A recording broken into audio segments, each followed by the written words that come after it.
First, God does not exist. But don't worry, what does exist is good, as opposed to evil. So if you believe in God, you believe in good, and that's as it should be. You are just fine.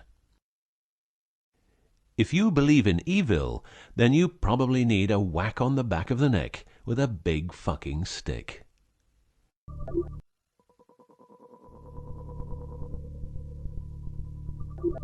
Around 5000 BC, we, Homo sapiens, were genetically modified by space aliens. These aliens first landed where the river Euphrates enters the Persian Gulf. The reason is that in that area, a high concentration of what is called monatomic gold is found in the seawater, while nowadays the highest concentration is found on the islands of Hawaii. The aliens were members of the Annunaki Empire, and were on a quest to find this metal that is supposed to enhance and repair all bodily functions and stop the body from aging. Monatomic gold is what is called a superconductive metal. Superconductivity means that if you transport, for example, electricity through a line made of this material, you would not lose any energy as a result of heat dissipation. So if you input 100% of energy, you also output 100% of energy. Now apply this principle to your brain, which is a huge, sensitive electrical machine. The monatomic gold makes your neural pathways act like quantum drive superhighways. This means that all your senses will receive input optimally. In turn, these inputs will be processed optimally, and those parts of your brain you don't use will become more active, so enhancing your memory, making you better understand problems, allowing you to sense evil, detecting lies, becoming telepathic, and even being able to time travel in your mind by seeing the past or the future.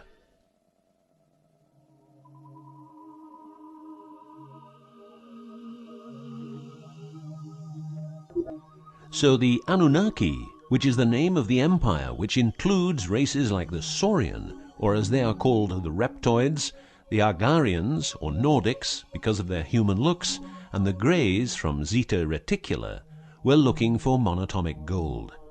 This involved enormous effort because it had to be extracted from seawater, or by processing it in such a way that the gold, usually in pairs of 8 atoms per molecule, could be separated into individual particles.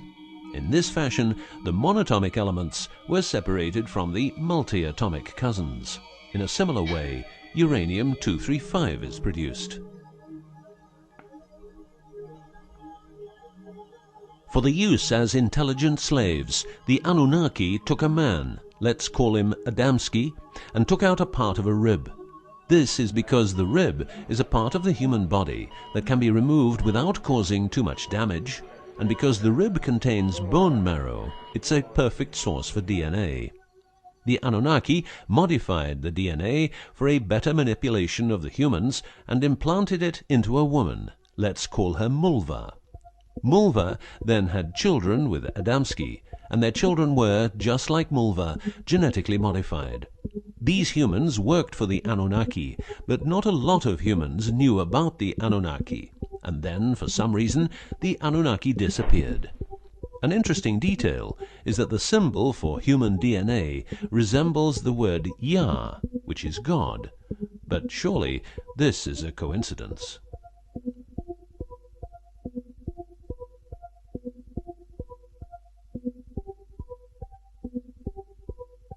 Now, some humans received part of the knowledge of the Annunaki.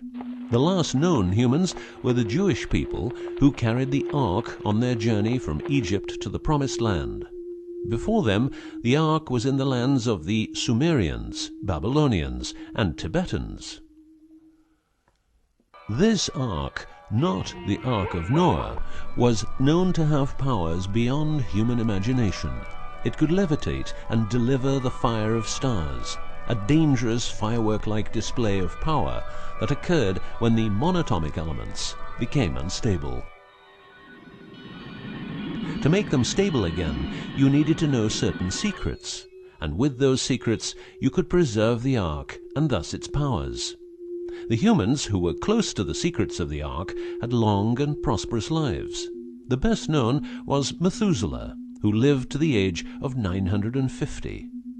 Wherever the Ark is, the culture thrives, and over the centuries it moved from Jerusalem to Rome to London, and is now supposed to be in the United States of America.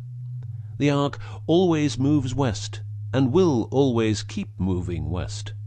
From the very beginning, the people who own the Ark have never given it away, and great care is given to preserve the bloodline's purity of the holders of the Ark. Renowned conspiracy theorist David Icke studied the bloodline of George W. Bush. This he traced back all the way to the Sumerians, a people who lived in the southeastern part of what is now known as Iraq, where the river Euphrates meets the Persian Gulf.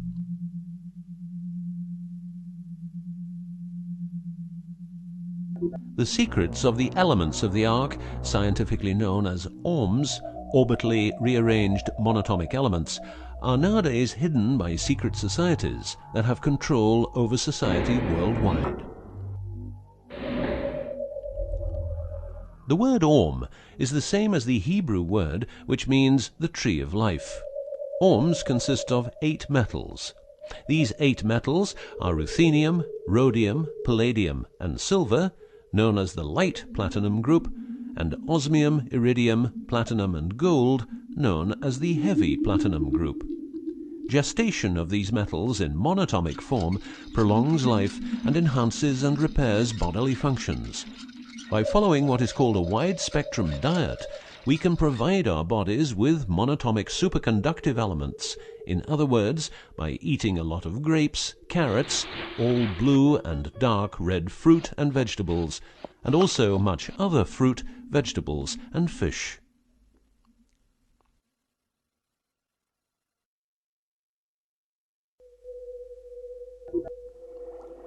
There are countless fragments of footage shot by both Russian and American astronauts, which show the vast number of lights that seem to be attracted by releases of electromagnetic energies by both the Earth and man-made objects such as satellites.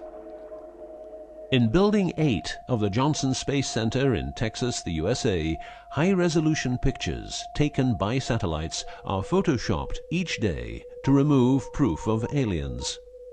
In the film The Secret NASA Transmissions, the footage, it becomes clear that astronauts have grown accustomed to these strange anomalies, and that even in 2000, an unprecedented cooperation between NASA, the Russian Space Agency, and a committee of UFO experts was formed to share knowledge on this subject. To better understand this whole story, a few revelations are in place. Everything vibrates because atoms vibrate, and that is because the subatomic particles are in harmonic resonance, a fancy word for vibration and keeping themselves in equilibrium. Gravity is vibration generated by the presence of mass, and it can be neutralized by altering the harmonic resonance of the gravitational field. In other words, if you generate vibrations, you can alter gravity, and with superconductive materials, the amount of energy needed for generating the vibrations is greatly reduced. A practical example of reducing one vibration with other vibrations is the use of anti-sound. If you instantaneously produce the exact opposite waveform that comes towards you in the form of sound, the sound will cease to exist. This is called destructive interference. One of the forms of creating anti-gravity is called auditive levitation, a method used by Tibetan monks to elevate rocks over 250 meters high and 250 meters distance. By arranging drums and trumpets extremely precisely, together with some 100 men chanting, all arranged in a precise manner, the monks, after about 5 minutes, could levitate a rock weighing a ton and place it exactly where they wanted it. Theorists around the world theorize that huge monuments like those of the Egyptians and Mayan people were built this way. Other examples of anti-gravity we find in the vast amount of UFO sightings. These UFO sightings are actually experiments run by governments in their search for anti-gravity propulsion. So, if the technique is known, why don't we all transport using anti-gravity propulsion? For each year of technological advance, the military advances 44 years. All science is merely a means to an end. The means is knowledge. The end is control. Who will be the beneficiary? What do they want? What they want is control. The establishment of a global economy which is totally predictable and can be manipulated in every sense. Ein Volk, ein Reich, ein Führer. What I am saying is that the vast majority of people is being controlled by the established upper class. I know this is like the plot of a bad movie, but stay with me for a minute. Anti-gravity exists. The ability for everyone to be a genius exists. Aliens exist, and much more efficient ways of producing energy exist. For example, the mighty engine, which produces the same amount of energy as a normal engine, but only using 5% of the fuel a normal engine uses. Or the PAP engine, which without fuel, only driven by the power of zero-point energy and a small amount of noble gases, can deliver 500 horsepower for a period of 10 years. Or the Maternita machine of the Maternita commune, which has delivered 3 to 4 kilowatts out of thin air for the last 20 years. What would be the consequences for the upper class if they lose their monopolistic knowledge? What would happen to them if people would know about the secrets they're holding for us? If I don't need any more gasoline, what would happen? If I don't need any more electricity or gas, what would happen? If I don't need any more medicines from the pharmaceutical industry, what would happen? In order to ensure their powers, the upper class, some call them the Illuminati, handles a strict agenda. The agenda has the aim to prepare the world for world domination, beginning in the US and Europe. According to conspiracy theorists around the world, this is what they are doing as preparation. By the way, these people are extremely smart and fanatic, extremely rich, and they have tried it before. Then they were called the Nazis.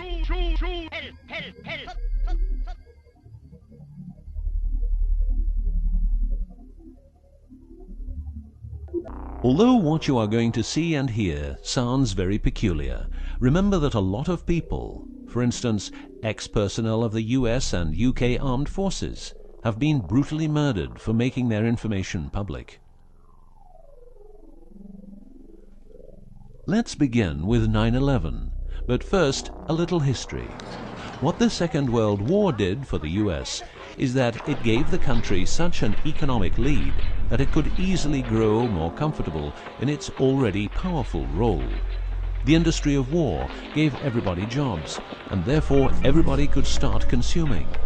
Marshall aid gave Europe the economic impulse it needed.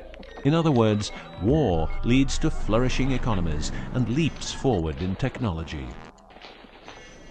The process of transformation, even if it brings revolutionary change, is likely to be a long one, aside from some catastrophic catalyzing event like a new Pearl Harbor.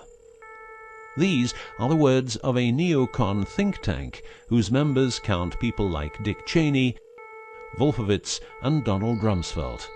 What it says is that America needs a war to transform into its next shape, and 9/11 is our new Pearl Harbor. In the manipulation of people, one of the strongest weapons is to make people believe someone else did it. What I'm trying to say is that the US government is trying to make the people believe Osama did it. But did Osama do it? Did you know that 6 weeks before the WTC towers collapsed, the owner had a new insurance policy made up, ensuring that the owner, if the towers would collapse due to a terrorist attack, would receive the amount of $3.5 billion. The owner, because 2 towers went down, tried to claim 2 times $3.5 billion, but only received 2.2. What happened to building number 7?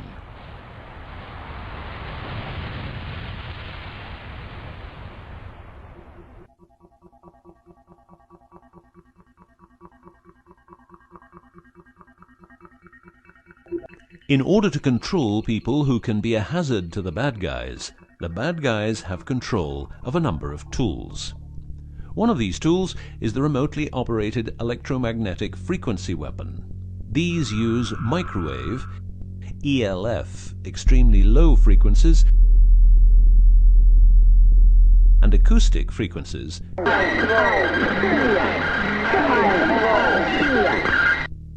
to covertly attack and harass innocent citizens. The use of frequency weapons on humans for behavioral control and murder is not new. For well over 50 years, neuro-electromagnetic frequency weapons have been perfected for their covert use in warfare. These classified, non-lethal or silent weapons, as they are known in the trade, have also been perfected by experimenting on an innocent and unsuspecting public since their early development. Directing a beam of frequencies to a human can cause a series of effects. A well-known effect is ELFs, causing nausea, headaches, wild racing heart without cause, sudden violent itching in different parts of the body. A frequency weapon can look like this, or like this. Its shape depends on how frequencies have to be directed to the target. Did you know that the U.S. Patent and Trademark Office holds a vast amount of patents for machines which can be used in direct or subliminal mind control systems? Here are a few. Method and system for altering consciousness. Superimposing method and apparatus useful for subliminal messages, subliminal message generator. Enough about the frequency weapons. Check this link to learn more.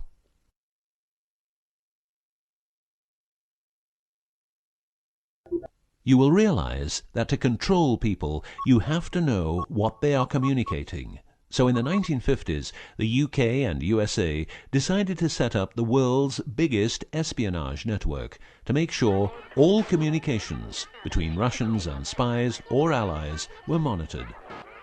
This system has continuously been updated since the day it became operational. The system's name is Echelon and consists of a vast network of listening posts, extremely advanced computers, an enormous number of people, dishes, and taps. Echelon's computers capture every communication via Internet, GSM, UMTS, landlines, TV and radio broadcasts, satellite communications, private, military, and diplomatic, and listens to every word.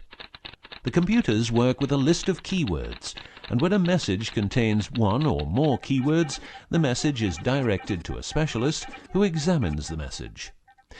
If it is suspicious, further action may be taken. Echelon centers are around the world, but here are the best-known locations. Menwith Hill, North Yorkshire, England. HARP, Remote Mind Control Computer Center, Alaska. Pine Gap, near Alice Springs, Northern Territory, Australia. Pine Gap has a complex of radomes, a huge computer room, and about 20 support buildings. The signals analysis section of the computer room is staffed exclusively by CIA and NSA analysts. Within the USA, Australia, and the UK, the NSA can plug into every telephone call and message entering, leaving, or transiting the country. The NSA is also constructing a network of towers up to 500 feet high, each tower at a distance of 200 miles from each other and stretching from the east to the west of the US. The network is called GWEN, Ground Wave Emergency Network. This network transmits very low frequencies combined with ultra-high frequencies and is used in case the communication systems in the US are rendered useless because of a nuclear attack. Coincidentally, the frequencies of GWEN coincide with the frequencies being used by frequency weapons. Also coincidental is the fact that mobile telephone systems like GSM and UMTS also operate in the same frequency areas as some frequency weapons. To further prepare for global domination, the secret US government, led by the corrupt holders of the Ark, also known as the Illuminati, or the New Global Union, or the New World Order, or just plain Nazis using the Eye of Lucifer as their symbol, has started building since the 1940s large underground bases with every commodity you can think of. These bases are basically large cities underground, connected by high-speed magneto-leviton trains that have speeds up to Mach 2. According to Phil Schneider, the black budget is a secret budget that garners 25% of the gross national product of the United States. The black budget currently consumes trillions of dollars per year. Presently, there are over 129 deep underground military bases, or DUMBs, in the United States. These underground bases were built using nuclear-powered laser drills that can drill 7 miles per day. Also, dedicated nuclear explosions were held to create large underground spaces. A lot of contractors work in these places, but never more than 3 to 4 weeks.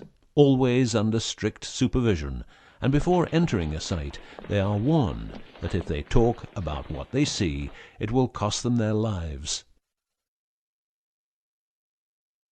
As mentioned, men are the result of a genetic modification by space aliens. These aliens have been on Earth for a long time and lived in large underground cities all over the world.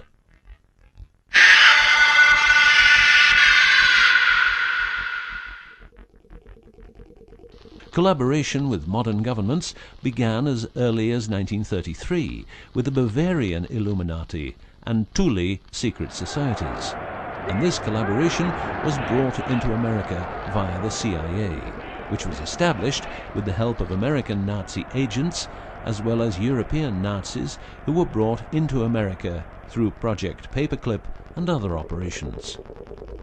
It was agreed that the aliens and the upper-class secret government would help each other, as agreed in the 1954 Greada Treaty.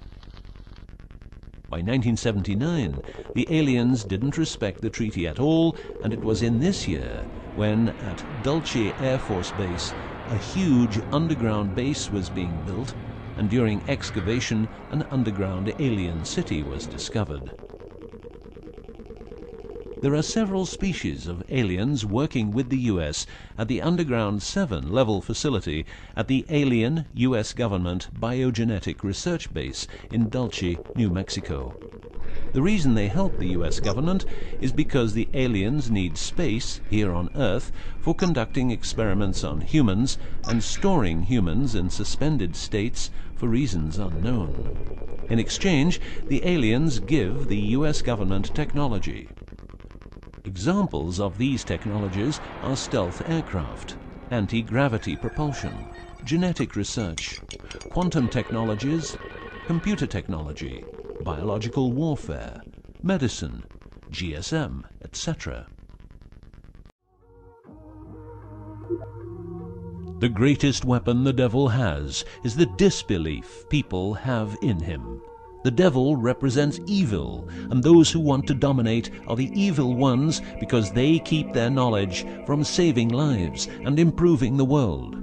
Instead, the evil ones will make the people more docile and stupid, using more tricks in order to achieve their goal, which is world and universal domination.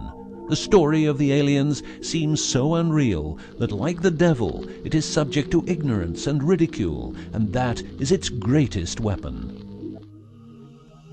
In the past and present, the evil ones have tried a number of methods and products to manipulate people. AIDS, invented by a laboratory in Chicago, Illinois in 1972. It was a biological weapon to be used against the people of the United States. Second, the US government has a Tesla device to generate earthquakes. NASA only landed on the moon once. Almost 90% of drugs trafficking is organized by the biggest secret services in the world, like CIA, NSA, MI5, MI6, and so on. Since the US is in Afghanistan, poppy production has reached an all-time high, and never has there been so much heroin on the market. People who don't need drugs needn't worry. Their needs are covered by the pharmaceutical industry. The global warming story is a hoax. The Earth is warming up, but not as a result of CO2 produced by man, but because the cycle of the Earth is just like it is. Remember that 10,000 years ago, the whole northern part of the world was covered in ice. It's what we call an ice age. The Ark, in its recent form, started its journey in the deserts of Egypt and was carried to the Holy Land by the Jewish people. In Jerusalem, the Ark started its journey around the world, heading west. Everywhere the Ark has been, one or more obelisks are erected as a symbol of establishment. In the future, the Ark will travel to China, Russia, Iran, until it reaches Jerusalem again, which means the whole world will be under the influence of Lucifer's eye. That will be the moment the Annunaki Empire will settle and rule Earth uncovertly.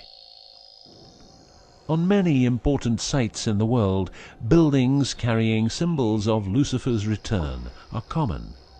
The best-known example is the Pentagon, which suggests a pentagram referring to the Jewish symbolism and the symbolism of the Ark. Another example is the Israeli High Court. It's a building with dozens of satanic and secret symbols. Like the eye of Lucifer, an inverted cross you can walk on. Its numerical anomalies. It was built in exactly 750 days.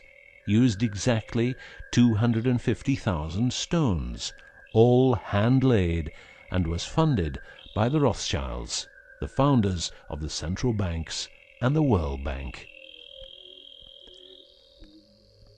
These buildings celebrate the coming of and will serve as headquarters for the evil ones. From here, every communication will be monitored. The underground cities will then be used as detention camps, where the bodies of resistance people will be converted into soulless zombies. The army of the NWO and its intelligence agencies will be able to track and trace everybody on Earth and influence their opinions or simply dispose of them. Socially, everybody will be watched by their neighbors and friends and mobbed if they have different opinions. The rich, richer and smarter, the poor, poorer and dumber, will support the pyramid with Lucifer's eye on top, as it has always been. This will be the future, and the future is now.